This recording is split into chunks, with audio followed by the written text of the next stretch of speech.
right, so I've had a few guys ask me, how did I do the TRX4M brushless conversion? And I figured I'd give you guys kind of a brief overview. This is the radio I'm running. Obviously, you can run any radio. You can run this radio. You can run one of the Fly Sky radios. You know, pretty much any radio will work. I've got a Spectrum in there. I've got a Sanwa radio in there. I've also got the Fly Sky GT5 radio in there.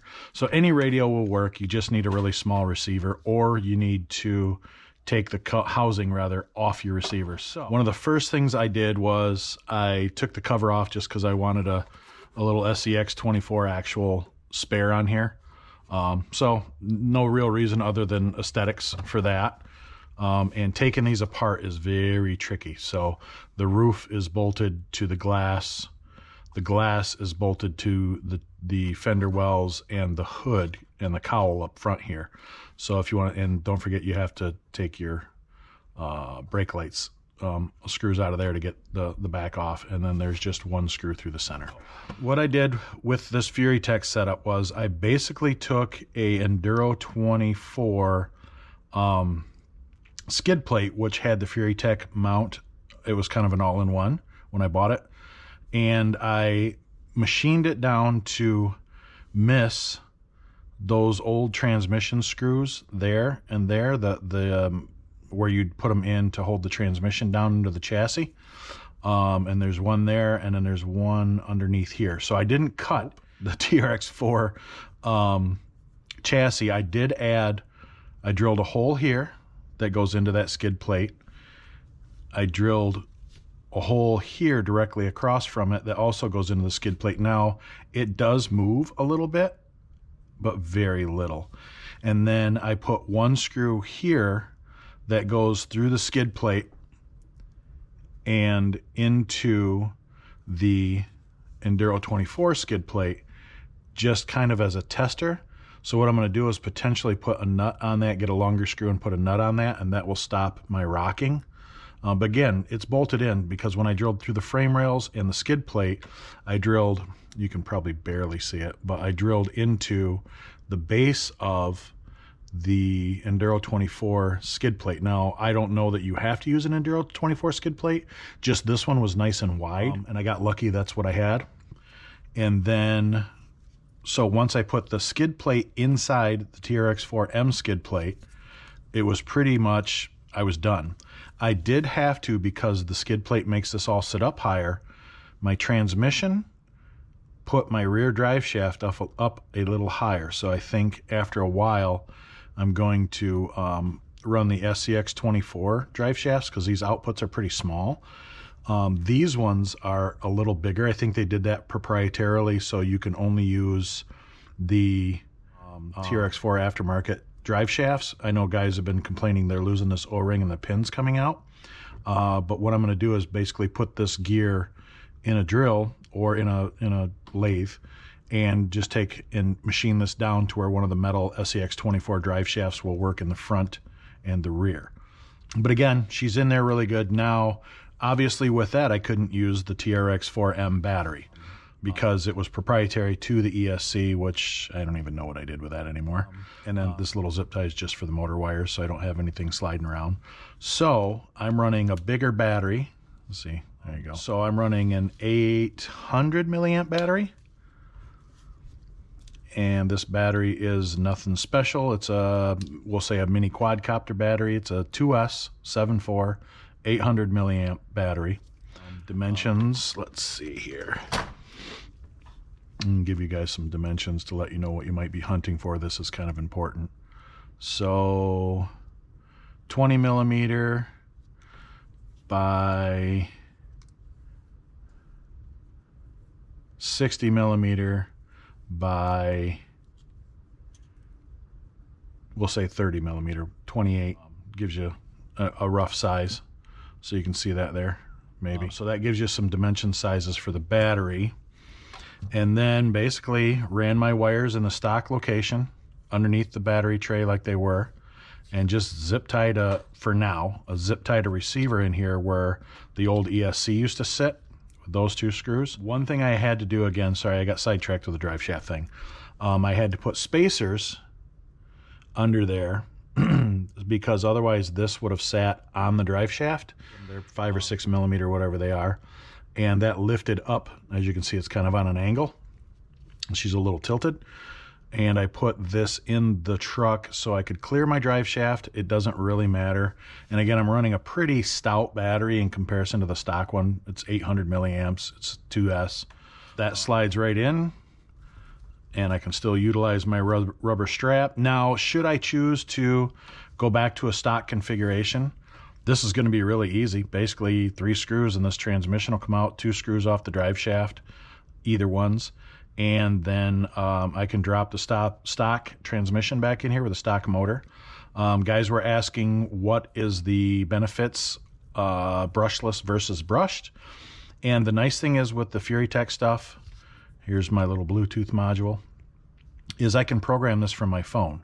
So if I want to change some parameter, if I want to change the internal BEC to give the servo a little more power, I can change the parameter up to, I believe it's 7.2 or 7.4. I can, you know, pretty much plug and play any additions that I want to. This plugs into my receiver, you know, just like a normal ESC would. The mini JST is just because I like these better than a lot of the weird little plugs. And there you go, she's on. Let's turn our radio on. Let's see, which truck was I running last? The Vanquish truck. Last video, check that out. TRX4M, there we go. All right, so you can kind of see the truck comes to life. And it's pretty powerful. I haven't set my endpoints on my servo, so I've been experiencing a little bit of brownout. Now I'm assuming that's either because the servo has too much draw. Okay, I know they do sell for these trucks a tiny BEC. It does, guys are asking again, if it does the slow crawl. So she's buttery smooth, and that's not even as slow as it can go. Let's see here, there we go. I guess that's about it. And speed, she cooks. She's pretty quick. I've had people ask me, is it still fast? Plenty fast. And let me use my phone here. I'll pull up my FuryTech app. So let's see here. It's going to look for the truck and make sure it's still on. Hopefully you guys don't have a glare. But watch that little, see that little white ball? So that gives you the RPMs of the motor. That tells me what temperature it is. That tells me how many volts it's got. And it's 95%, 96%. So reverse, I've only got apparently set to 70%. I'm running the Godzilla in-runner apparently. I didn't know what motor I was running. And it gives you a bunch of options for setting up the truck. Nice. And it's Bluetooth linked, so there's not a lot of fighting I got to do with anything. There's not a lot of figuring out parameters and setups. It's pretty simple, pretty basic. These giant tires are SCX20 RC four-wheel drive mudslingers and SCX24 wheels from Trio. Assuming any of the SCX24 wheels are going to work on this truck, and you can go crazy with tire selection.